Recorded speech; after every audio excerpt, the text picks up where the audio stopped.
ইতিহাসের সবচেয়ে দীর্ঘ সময় ধরে চলছে মার্কিন ফেডারেল সরকারের অচলাবস্থা। কর্মী সংকটে শুক্রবার থেকে বাতিল হচ্ছে অন্তত 10% ফ্লাইট। এর মধ্যে বেশিরভাগ বাতিল হচ্ছে যুক্তরাষ্ট্রের ব্যস্ততম 40টি বিমানবন্দরে। এই পদক্ষেপের কারণে দেশজুড়ে ক্ষতিগ্রস্ত হতে পারে শত শত ফ্লাইট। কারণ যুক্তরাষ্ট্রের রাষ্ট্রীয় বিমান চলাচল সংস্থা দিনে 44,000 ফ্লাইট পরিচালনা করে। ফ্লাইট বাতিলে যাত্রী ভোগান্তি হতে পারে চরমে। এয়ার ট্রাফিক কন্ট্রোলারদের বেতন ছাড়া কাজ করতে হচ্ছে। এটা হওয়ার কথা না। আমার বিমানে ভ্রমণের প্রয়োজন পড়ে, আমি সরাসরি ক্ষতিগ্রস্ত হব।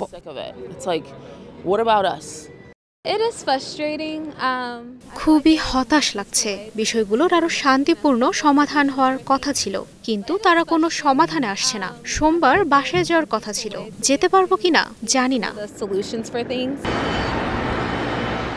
তবে ফ্লাইট বাতিলের আওতার বাইরে আছে আন্তর্জাতিক বিমান চলাচল।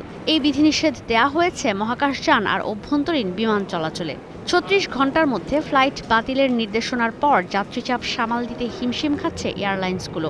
ফেডারেল এভিয়েশন অ্যাডমিনিস্ট্রেশন FAA বলছে, গেল 35 বছরের ইতিহাসে এই ধরনের পরিস্থিতিতে কখনো পড়তে হয়নি তাদের।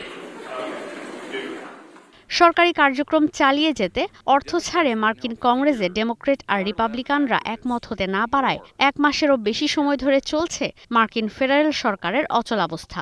বেতন ছাড়াই জোরপূর্বক কাজ করছেন 13,000 এয়ার ট্রাফিক কন্ট্রোলার ও 50,000 যোগাযোগ নিরাপত্তা ব্যবস্থাপনার কর্মীরা। সর্বোপরি প্রায় 14 লাখ সরকারি কর্মী কাজ করে যাচ্ছেন বিনা বেতনে। আমরা ক্ষতিগ্রস্ত হচ্ছি। জমা অর্থ শেষের দিকে। আমাদের বেতন কখন দেবে সরকার জানি না। এখানে কাজ করে যাচ্ছি, বেতনের জন্য আবার অন্য কাজ করব।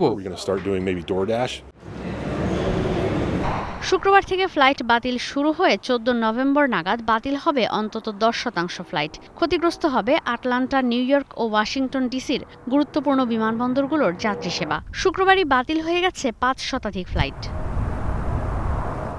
ঈশিতা ব্রহ্ম, স্টার নিউজ।